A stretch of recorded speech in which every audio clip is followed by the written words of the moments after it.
There's a point where Robert Jenrick has simply moved beyond reality, and his latest contribution to the Commonwealth reparations debate has certainly left eyebrows raised and minds dazzled. His remarks, couched in a steely patriotism, argue that Britain's former colonies should indeed feel indebted rather than indignant about the legacy of empire. And in an article for the Daily Mail today, Jenrick posited the idea that Britain left behind a lasting inheritance of legal and democratic institutions, and suggested that current reparations demands are not so much about justice as they are about undermining Britain's national pride. The timing of Jenrick's sentiments is particularly notable, coming hot on the heels of the Commonwealth Summit, where leaders, including Keir Starmer, acknowledged the necessity for discussions on reparatory justice. And though Starmer himself trod carefully,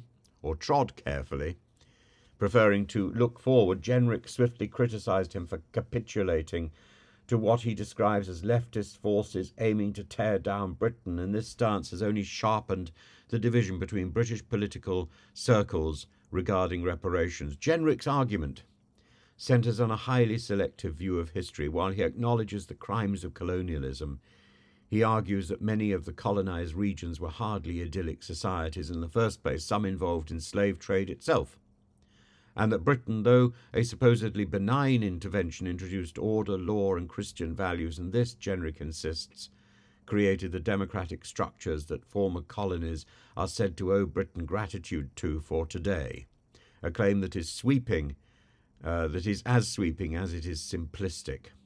It's as if he's created his own stick to bash himself, a baculine tool with which to bash himself, a rod for his own back, a balaniferous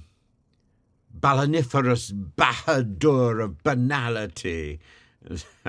The controversial stance that he's taking is designed to rally a segment of Conservative supporters resistant to what they see as an obsession with historical grievances. But it's also sparked ire among MPs, campaigners and academics who see reparations as a path towards addressing entrenched inequalities resulting from colonial exploitation. Labour MP Bel Ribeiro Adi, for example, has argued that reparations aren't about reviving historical injustices, but about addressing the enduring inequalities they perpetuated. Jenrick's rhetoric, meanwhile, illustrates the Conservative Party's internal dynamics, especially with Kemi Badenoch also vocal about reparations, branding the very mention of them as unworthy of British politicians.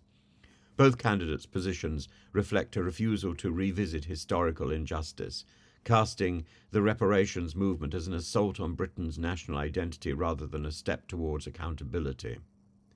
Ultimately, Jenrick's position attempts to uphold an imperial nostalgia under the guise of historical honesty, clashing with a global growing awareness of its colonial legacies.